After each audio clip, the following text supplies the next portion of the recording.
8 malam. பிரதமர் Lawrence வாங் ஆற்றும் தேசிய தின கூட்ட உரை தொழில்நுட்ப கல்விக் கழக தலைமையகத்திலிருந்து நேரடியாக ஒளிபரப்பாகிறது. திரு வாங் முதலில் மலாய் மேண்டரின் மொழிகளில் உரை நிகழ்த்துவார். அவர் தமது ஆங்கில உரையை இரவு 8 மணிக்கு தொடங்குவார். 我们现在带您到公益教育学院总部。今晚，黄循财总理将发表他的国庆群众大会演讲。黄总理首先将以马来语和华语发言，他也将在8点发表英语演讲。 We are now bringing you a live telecast from the Institute of Technical Education headquarters, where Prime Minister Lawrence Wong will be delivering his National Day rally speech. Mr. Wong will be speaking in Malay, followed by Mandarin. His English speech will be delivered at 8 p.m.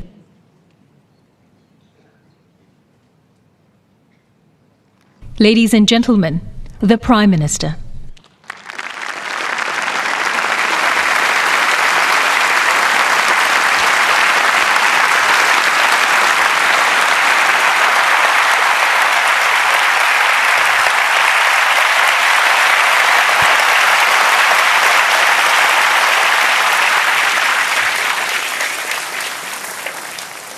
My fellow Singaporeans, good evening, Selamat Sejahtera, 大家傍晚好, and to all our Indian friends, Vanakkam, Desia Dina Valdekam.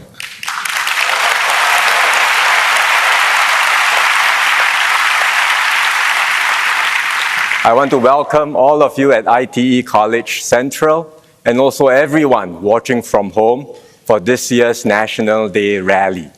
My first as your Prime Minister.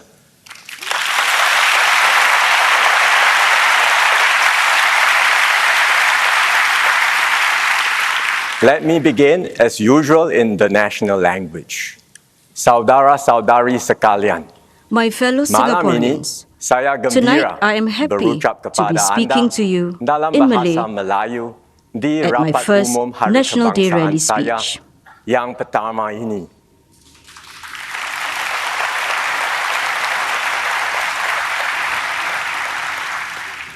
Semasa saya kecil, when I was young, my parents would sometimes converse in Malay between themselves. My dad was from Ipoh, and my mom from Kampung Amber here. So I am familiar with the language. But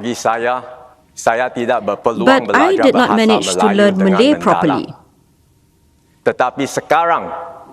However, I am diligently learning it now.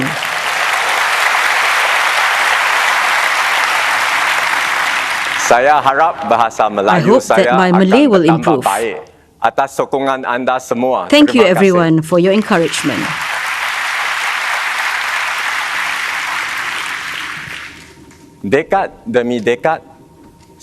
Over the decades, I have seen the Malay community make significant progress in tandem with Singapore's own progress.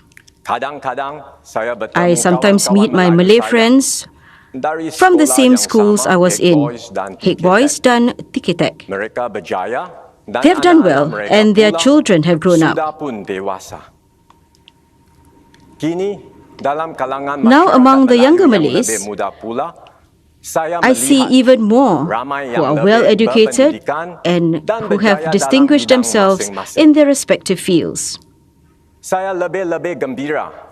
I am even more heartened that they not only excel in their careers, they are also active in the community through MQ and other Malay Muslim organizations.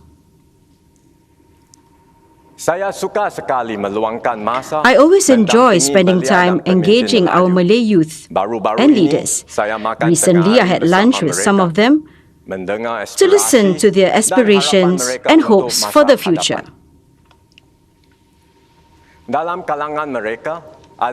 Some are pursuing exciting business opportunities, like Hafiz Kasman. This is he. He is the co-founder of an edtech startup which broke into the Indonesian market.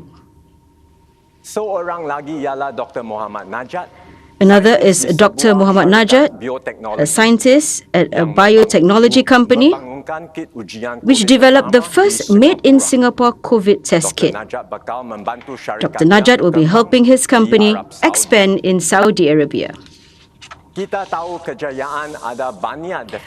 Success has many definitions, and we celebrate all of them. As someone passionate about music, I was inspired by Nabila Jalal's story. Nabila was the first Singaporean Malay to study at the Royal College of Music in London.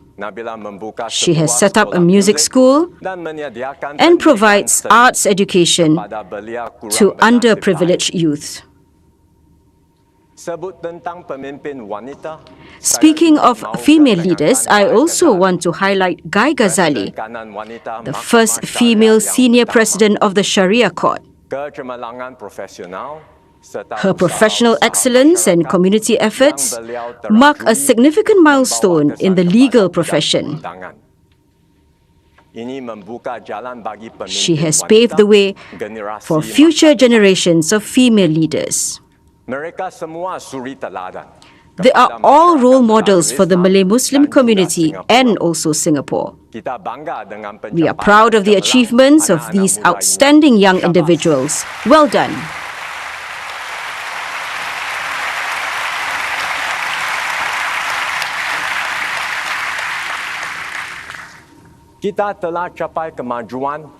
We have made progress because of the long-standing partnership and trust between the Malay community, other communities, and the government.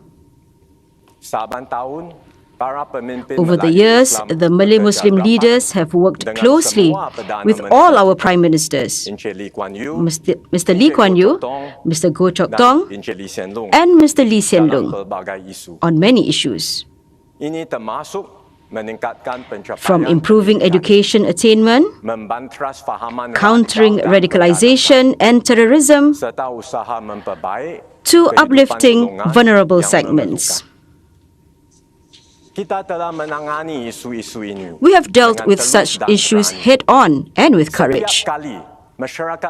Each time, the Malay Muslim community has rallied together, full of determination and with a strong sense of gotong royong.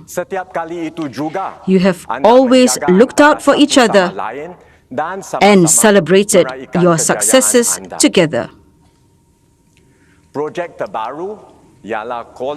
Our newest project is the Singapore College of Islamic Studies. It will nurture our future Singapore Islamic leaders. I will share more details when ready.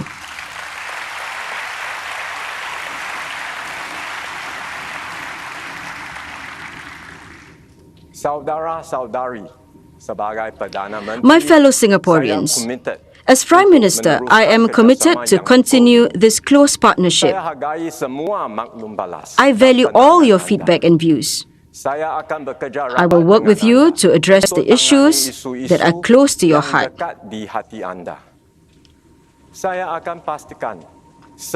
I will ensure that everyone in the Malay Muslim community benefits from our nation's progress and is able to play a full role in shaping our nation's future. I will support you in your efforts to build a Malay Muslim community that is modern and progressive while still maintaining your distinctive customs and way of life. I will continue with our engagements and ensure our Malay Muslim community continues to make progress. Together with our Malay Muslim ministers, MPs and community leaders, I will work with you to realize our vision, the vision of a community of success. Thank you.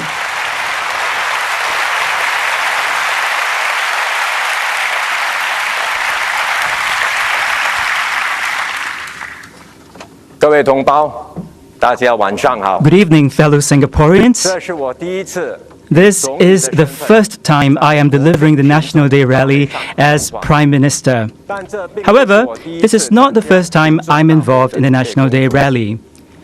Around 20 years ago, when I was still the principal private secretary to former Prime Minister Lee Hsien Loong, I often helped him with his speeches. Look at that.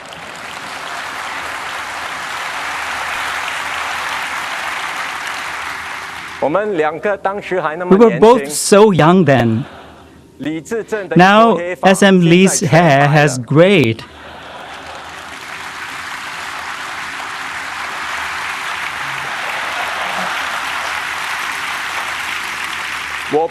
I don't know when mine will be turning gray, but I'm mentally prepared for it. Compared to working behind the scenes, it feels very different standing before everyone today. Personally, transitioning from the public service to politics and taking on the role of a minister was a very big change. However, the biggest change was when I transitioned from Deputy Prime Minister to take over as Prime Minister. In the past, I managed a ministry. Now, I lead the entire government and our country. I know this is a very heavy responsibility. I will do my best to fulfill my responsibilities and not let you down.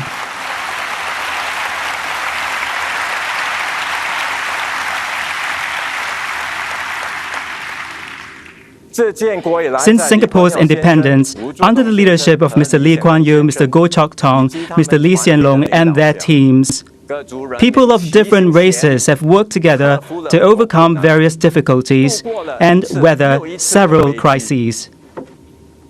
We were able to achieve this because of the mutual trust between the government and the people. This is a very precious relationship which we must preserve, regardless of how the world may change. I thank our seniors for their sacrifices and contributions. Their lives were difficult in those days, but they still did their best to take care of their families and the next generation. My mother is from the pioneer generation. Like many other seniors, she lived through the Japanese occupation and the early challenging years of our nation building. She had to work from a very young age to supplement the family's income.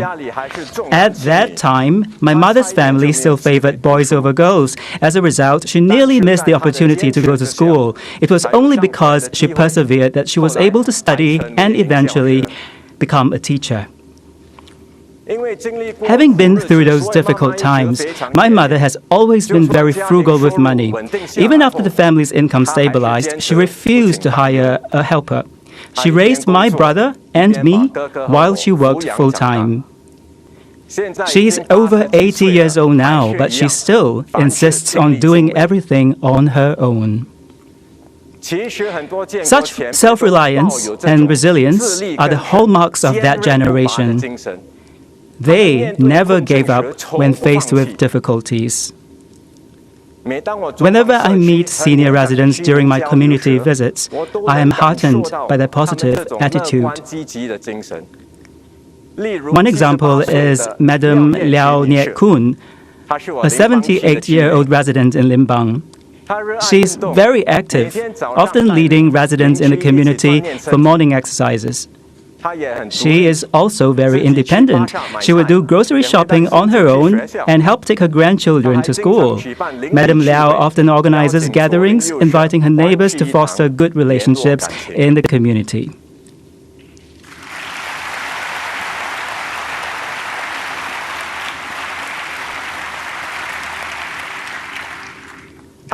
This generation has contributed a lot to the country and their families. The government launched the Pioneer and Merdeka generation packages to help them retire with peace of mind. In recent years, we have also rolled out the Age Well SG and Healthier SG initiatives to encourage our seniors to stay active. Please be assured that my team and I will continue to take care of your needs so you can enjoy your golden years. 老有所依，安享晚年。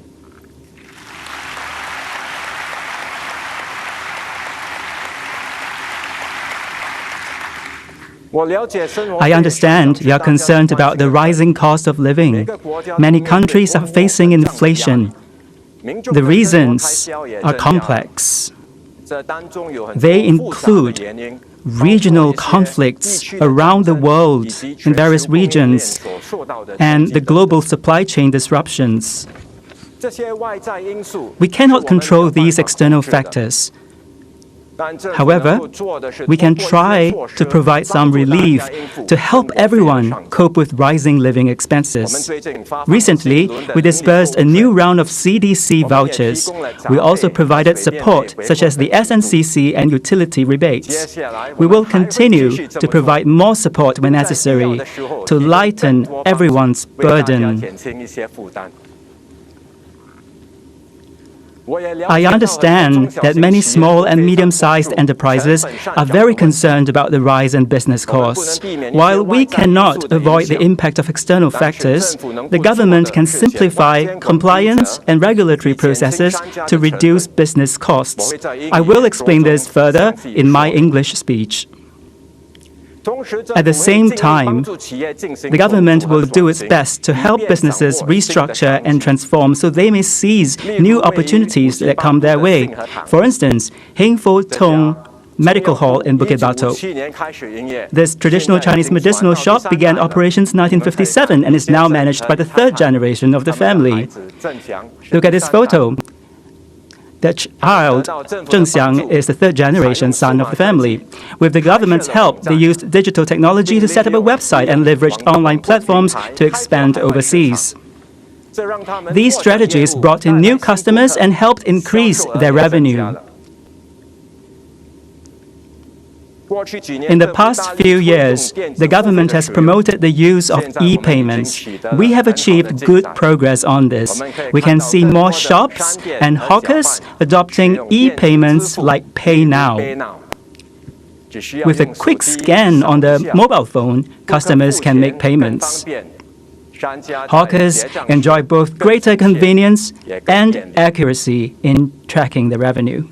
Successful business transformation is dependent on effective employee training. Hence, I hope employers can take the initiative to upgrade their employees' skills. The government will provide assistance through Skills Future. Unions will also lend their full support. As long as employers, unions, and the government work together, coupled with the efforts of employees, Singaporeans will be able to keep upgrading their skills and secure good job opportunities.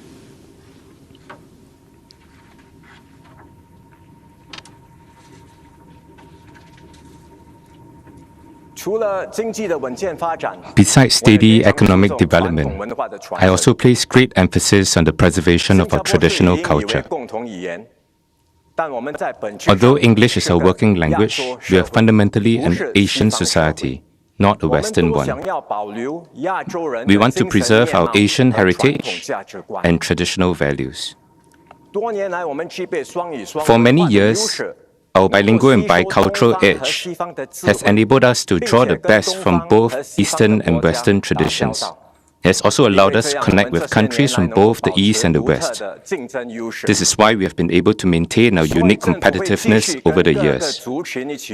Therefore, the government will continue to work with all races to pass on our traditional cultures. An example is the recent launch of Culturepedia, which chronicles the unique features and developments of the Singapore Chinese cultures in both Chinese and English. I understand that the Chinese community is very concerned about the standard of Mandarin in Singapore. Many Singaporeans mainly speak English at home, including me. My father grew up in Malaysia, while my mother grew up in a Malay kampong here, so they did not speak Mandarin. Growing up, I too did not have the opportunity to speak Mandarin at home. I only began learning Chinese in school. This is why I had to put in a lot more effort to learn Chinese. Some of my classmates used to tease me for being jiakantang or westernized. Nobody expected it, but I scored A1 for my O-level Chinese.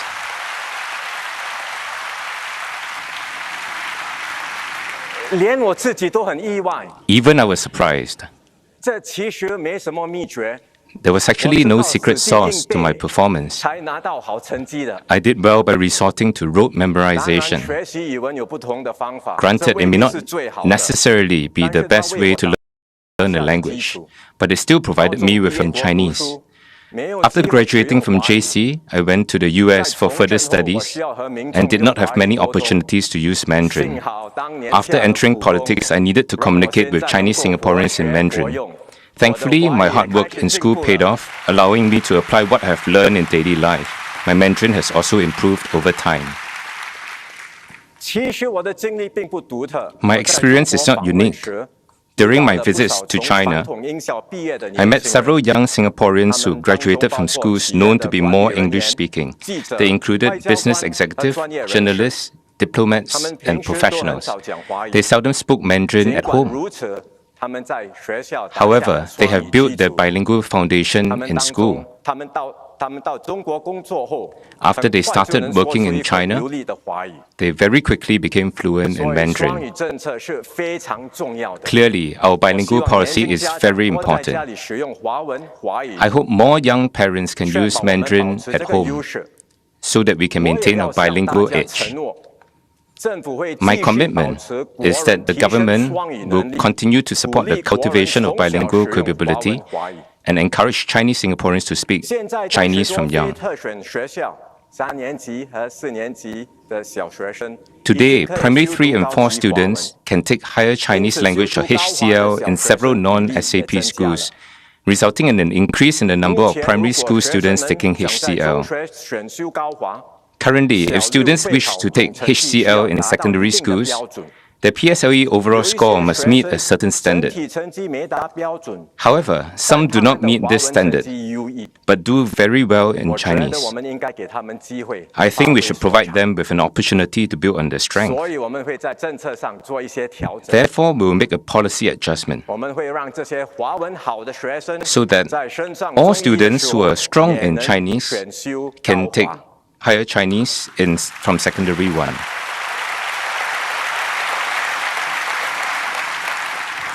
We hope to nurture more Singaporeans who are proficient in the Chinese language. In other words, more Singaporeans who are strong in not only English but also Chinese.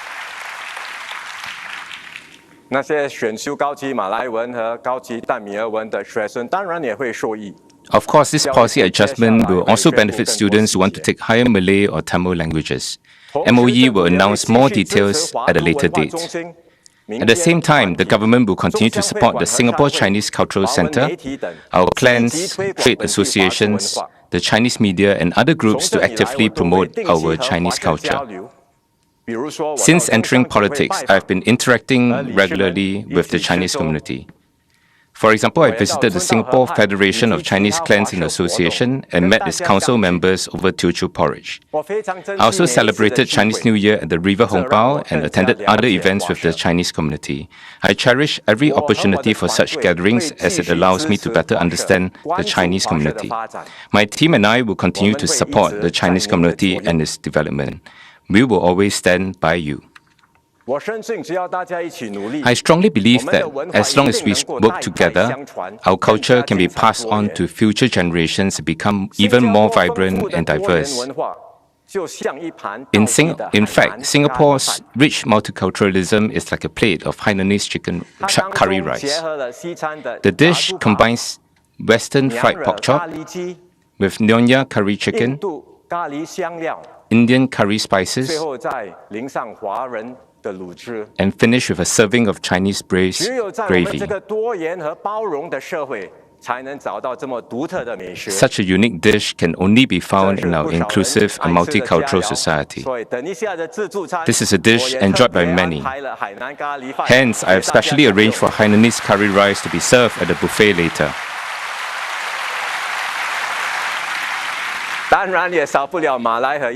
Of course, there will be Malay and Indian dishes as well. The Hainanese curry rice is a reflection of Singapore's unique society. Our various races each have their own vibrant culture, yet we are inclusive and united. This is what made Singapore what it is today. So long as we maintain this spirit, we can overcome any difficulty or challenge that comes our way. Moving forward as one, we will build a more dynamic nation and a better Singapore together. Thank you very much.